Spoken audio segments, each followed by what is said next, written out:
Hello friend, welcome to our channel movie freak. आज हम जिस मूवी को एक्सप्लेन करने जा रहे हैं उसका नाम है ऑक्टो गेम्स। ये मूवी 2022 में आई थी। मूवी की शुरुआत में हम एक यूट्यूबर को देखते हैं जिसका नाम जैक्स प्रो होता है। वो अपने स्टूडियो में बैठकर एक गेम के बारे में बता रहा था। वो बताता है कि इस गेम में 8 प्लेयर्स होंगे और 8 ही बेस्ट गेम्स होंगी, लेकिन इस गेम का विनर सिर्फ एक ही होगा जो इस गेम को अक्लमंदी और अपनी सूझबूझ से खेलेगा, और इस गेम का नाम होगा ऑक्टो गेम्स। इसके बाद हमें जैक्स प्रो के स्टूडियो का सीन दिखाया जाता है जहाँ पर कैरी नाम की लड़की भी इस गेम में हिस्सा लेने आई थी। सबसे पहले कैरी से जैक के स्टाफ के लोग एक पेपर पे साइन लेते हैं जो कि इस गेम की टर्म एंड कंडीशन के बारे में थी। तब यहाँ कैरी नोटिस करती है कि इस स्टूडियो में हर जगह कैमरे लगे हुए हैं। यहाँ कैरी के अलावा काफ़ी सारे और भी लोग थे। यहाँ जितने भी लोग थे सबको यही लग रहा था कि वो आसानी से इन गेमों को जीत लेंगे।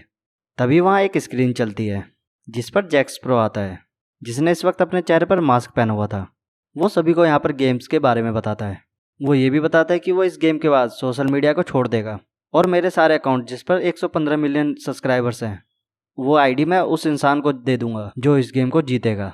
जिस बात को सुनकर गेम खेलने आए प्लेयर्स काफ़ी खुश होते हैं। ये सब बताने के बाद जैक्स प्रो एक गेम का नाम बताता है जिसका नाम होता है साइमन सेज। वो कहता है कि साइमन सेज बोलकर आप लोगों को जो भी करने को कहा जाए तब आप लोगों को वैसा ही करना होगा। जैसे कि साइमन कहेगा जंप करो तो आपको जंप करना होगा। अगर इसके अलावा किसी ने कुछ और भी किया तो उसे इस गेम से निकाल दिया जाएगा और बाकी के बच्चे लोग आगे इस गेम में जाएंगे और इसी तरह से गेम आगे बढ़ती रहेगी और इसके आखिर में एक विनर होगा। इस सब के बाद वहाँ पर एक फॉक्समैन आता है जिसने लोमड़ी का ड्रेस पहना हुआ था। इसका काम हारने वाले प्लेयर्स को गेम से बाहर करने का था। उसे देखकर सभी लोग बहुत खुश होते हैं। यहाँ पे स्टाफ के एक आदमी जिसने लाल रंग के कपड़े और एक मास्क पहना हुआ था वो सीढ़ियों से ऊपर जाकर एक स्नाइपर लेकर बैठ जाता है। अब गेम स्टार्ट हो जाती है और यहाँ पर एक प्लेयर ने गलती कर दी थी जिस पर फॉक्समैन उसे अपने पास बुलाता है और बुरी तरह से एक हथौड़े से उसे मार देता है। अब उस प्लेयर को मरता देख सभी लोग वहाँ पर डर गए थे। ये सब देखकर एक लड़की वहाँ से भागने लगती है, लेकिन यहाँ पर ऊपर बैठा आदमी उस पर गोली चलाकर उसे मार देता है और ऐसे ही वो बहुत से लोगों को मार देते हैं जो वहाँ से भागने की कोशिश करता है। अब ये सब देखकर वहाँ पर खड़े प्लेयर्स ये समझ गए थे कि अगर उन्होंने गेम को नहीं खेला तो उन्हें भी अपनी जान से हाथ धोना पड़ेगा। अब सभी लोग इस गेम में आगे बढ़ते हैं जिसमें साइमन सभी लोगों को एक पैर पे खड़े होने के लिए बोलता है, लेकिन तभी यहाँ पर एक प्लेयर से गलती हो गई थी। उसका बैलेंस खराब हो जाता है और स्टाफ का एक आदमी उस पर गोली चलाकर उसे मार देता है। जिसके बाद अगला टास्क ये था कि सभी लोगों को अपनी सांस रोकनी थी, लेकिन यहाँ पर एक लड़की को ये सब देखकर उल्टी हो जाती है, मतलब कि वो अपनी सांस रोक नहीं पाई थी, इसीलिए उसे गोली चलाकर मार दिया जाता है। अब ऐसे ही करते हुए पहला राउंड खत्म हो गया था और आखिरी में 8 प्लेयर बचे थे जिनको जैक्स प्रो मुबारकबाद देता है और कहता है कि आप लोगों को इस गेम को खेलना होगा। और इसके बाद वो एक एक करके सभी को अपने बारे में बताने के लिए कहता है, जिसमें कैरी आकर बताती है कि वो एक सिंगर है और दूसरा प्लेयर एक वीडियो गेमर स्ट्रीमर था, तीसरी प्लेयर एक कॉमेडियन होती है और चौथी एक कुक होती है और पांचवा प्लेयर अपना नाम स्टीफन बताता है। छठा प्लेयर एक बिजनेसमैन है, सातवीं जिम ट्रेनर और आठवीं प्लेयर एक कार्टून चैनल की होस्ट थी। इसके बाद जैक्स प्रो का एक आदमी उसे गेम की वीडियो देता है जिसे लेकर वो अपनी दोस्त के पास जाता है और उसे बताता है कि हम जल्दी यहाँ से भाग जाएंगे। इसके बाद हमें स्टूडियो का सीन दिखाया जाता है और बचे हुए 8 प्लेयर्स को इस गेम को खेलने के लिए कपड़े दिए गए थे जिनको सब पहन लेते हैं, लेकिन अभी भी सभी लोग काफ़ी ज़्यादा डरे हुए थे। सब लोग यही सोच रहे थे कि आखिर अब इनके साथ होने क्या वाला है, क्या ये जिंदा रहेंगे या फिर सभी प्लेयर्स की तरह मारे जाएंगे। यहाँ कैरी के साथ कॉमेडियन और जिम ट्रेनर ने अपनी एक टीम बना ली थी। उन्हें देखकर बिजनेसमैन भी स्टीवन के साथ अपनी एक टीम बना लेता है। जिसके बाद वहाँ पर दूसरी गेम स्टार्ट हो गई थी जिसमें जैक्स प्रो बताता है कि सबको एक नंबर दिया जाएगा और उसी नंबर के हिसाब से सभी अपनी बारी का इंतजार करेंगे। एक के बाद एक जिसका नंबर होगा वो बारी बारी इस पर कूदते हुए आगे जाएंगे। जब फ्लोर नीला होगा तब आपको आगे बढ़ना है और लाल रंग होते ही आपको रुक जाना है, और अगर लाल रंग होने पर कोई आगे बढ़ा या कूदा तो उसे गेम से बाहर कर दिया जाएगा। और जैसे कोई भी एक इस गेम में हारेगा तो ये गेम यहीं पर ख़त्म हो जाएगी। अब गेम स्टार्ट होती है, बारी बारी सभी खेलते हैं। यहाँ पर बिजनेसमैन एक चालाकी करता है, वो वहाँ खड़ी कैरी से अपना नंबर बदल लेता है। जिसके बाद बारी आती है टीवी शो होस्ट की।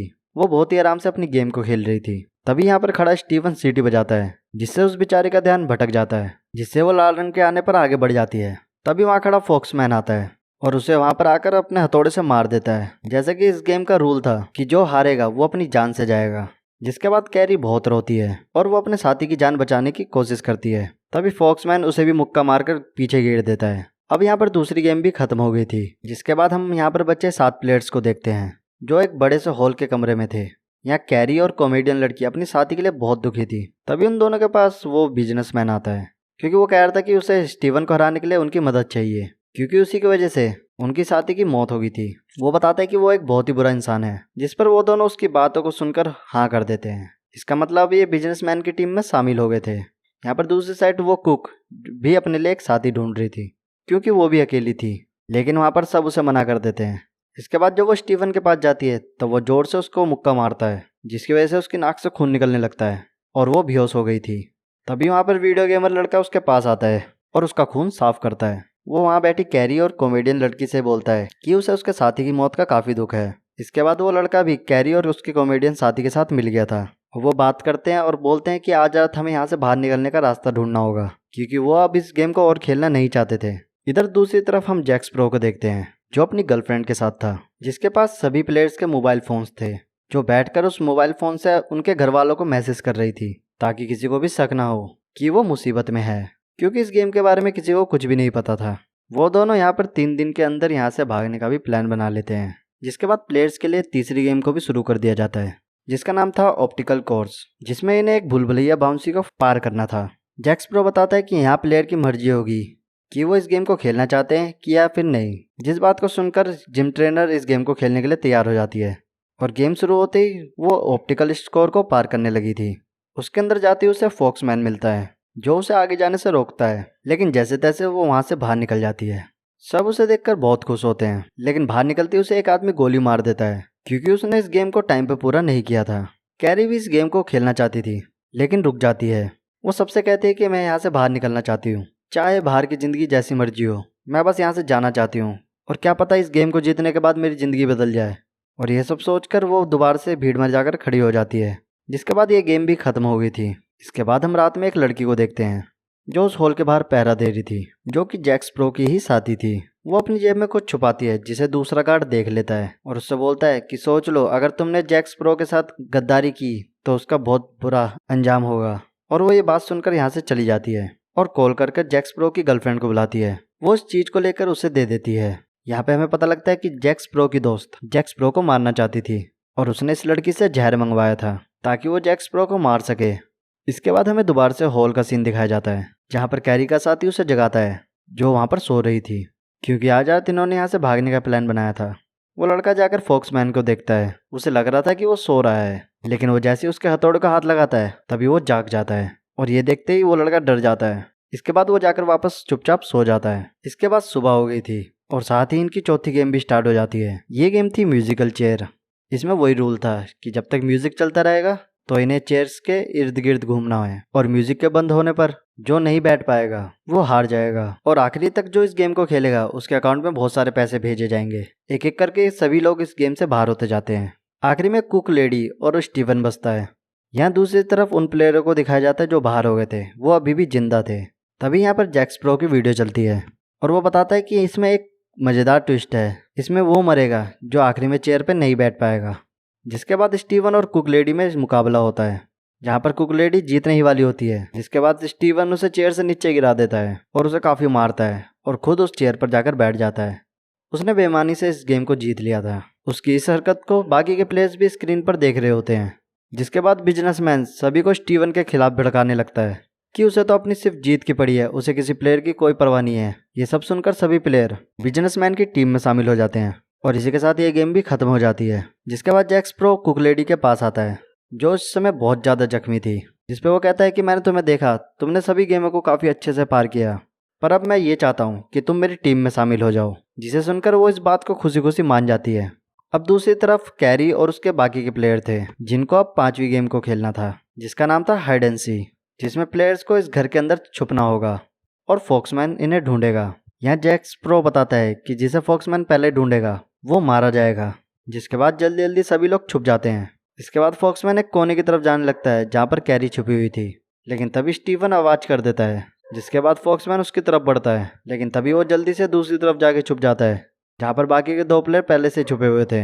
तभी दूसरी तरफ कैरी इस घर से बाहर जाने का रास्ता ढूंढती है। अब इधर दूसरी तरफ स्टीवन और बिजनेसमैन दोनों मिलकर उस कॉमेडियन को बाहर धक्का दे देते हैं। अब फॉक्समैन ने उसे देख लिया था और उसे पकड़कर मारने लगता है। अब आवाज़ सुनकर कैरी अपने दोस्त को बचाने जाती है, लेकिन उसके पहुंचने से पहले फॉक्समैन उसका गला दबाकर उस लड़की को पहले ही मार दिया था। अब उसकी कॉमेडियन दोस्त की मौत के बाद ये गेम यहीं पे खत्म हो जाती है। अब कैरी काफी ज्यादा दुखी हो चुकी थी और वहां पर खड़े हुए स्टीवन पर चिल्लाती है और उससे बोलते हैं कि तुमने अच्छा नहीं किया। तभी हम यहाँ दूसरी तरफ जैक स्प्रो को देखते हैं जो कुक लेडी को अपने साथ स्टूडियो में लेके जाता है। यहाँ पर इसने उस लड़की को बांध कर रखा हुआ था जिसने उसकी गर्लफ्रेंड को जहर दिया था, जिसका मतलब ये होता है कि उसे अपनी गर्लफ्रेंड की सच्चाई पता चल चुकी है कि वो अब इसे मारना चाहती है।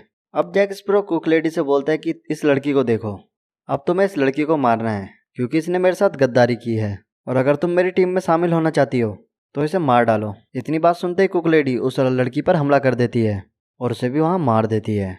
इसके बाद इनकी छठी गेम शुरू हो जाती है जहाँ पर इन्हें एक बड़ी सी बॉल को एक दूसरी तरफ फेंकना था जो कि वजन में काफ़ी भारी होती है। अब आखिरी में मुकाबला बिजनेसमैन और कैरी का था जहाँ पर कैरी उसे हरा देती है।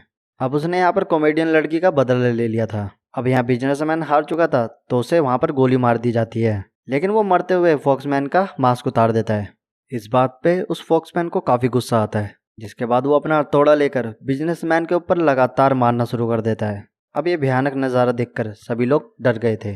इसके बाद जैक स्प्रो स्क्रीन पर आता है और इन सबको 7वीं गेम के बारे में बताता है जो इन्हें आज शाम को ही खेलनी थी।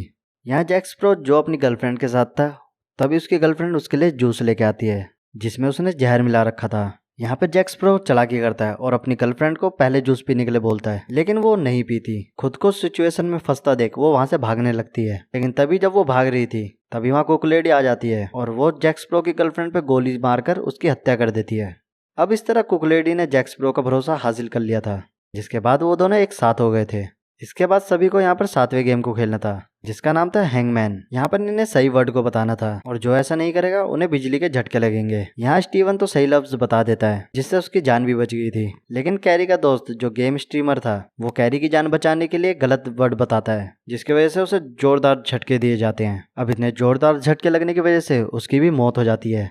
यहाँ पर उसने कैरी को बचाने के खातिर अपनी जान दे दी थी, जिसे देखकर कैरी बहुत रोती है। अब हम यहाँ पर हॉल का सीन देखते हैं जहाँ पर गेम के अंदर बचे थे स्टीवन और कैरी, जहाँ पर कैरी स्टीवन से बोलती है कि तुम ही सबके मौत के जिम्मेदार हो और तुम्हारी वजह से ही सब मरे हैं। तुम एक बहुत ही बुरे इंसान हो जो सिर्फ अपने ही बारे में सोचता है। यहाँ पर स्टीवन कैरी से बोलता है कि चाहे तुम जो मर्जी कहो लेकिन कल तो मैं ही जीतूंगा। जिसके बाद अगला दिन भी आ जाता है। अब इन्हें यहाँ पर आखिरी गेम को खेलना था जिसका नाम था कैप्चर फ्लैग। अब यहाँ पर इन्हें एक मैदान के अंदर एक दूर लगे झंडे को 3 मिनट तक पकड़ना था। यहाँ जैक स्प्रो दोनों को ये भी बता देता है ये फाइनल और आखिरी गेम है, जिसके बाद मैं इस सारी गेम को अपने अकाउंट पर अपलोड कर दूंगा और मैं यहाँ से हमेशा के लिए चला जाऊंगा। अब यहाँ पर कैरी और स्टीवन जल्दी से जाकर उस लाल झंडे को पकड़ लेते हैं। तभी छीना झपटी में स्टीवन जोर लगाकर उस झंडे को अपनी तरफ खींचता है, जिससे कैरी के हाथ से ये झंडा छूट जाता है और वो जमीन पर गिर गई थी।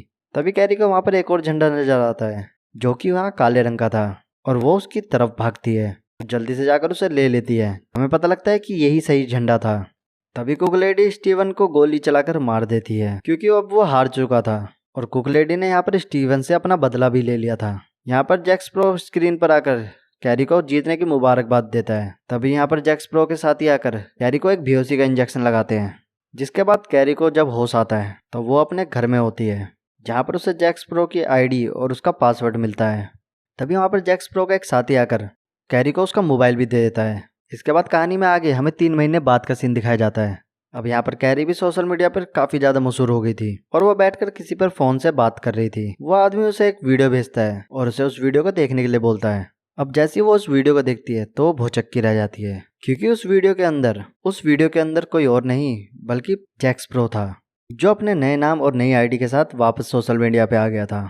अब वो फिर से वीडियो बना रहा था, जिसे देखकर कैरी बहुत ज़्यादा डर जाती है क्योंकि जैक स्प्रो अब पता नहीं किसके साथ गेम खेलेगा और अब किस किस की जान जाने वाली है। और इसी सस्पेंस के साथ ये मूवी यहीं पे ख़त्म हो जाती है। सो दोस्तों, अगर आपको ये मूवी एक्सप्लेन पसंद आया तो हमारे चैनल मूवी फ्रीक को सब्सक्राइब कर दीजिएगा। मिलते हैं नेक्स्ट मूवी एक्सप्लेन के साथ, तब तक के लिए गुड बाय।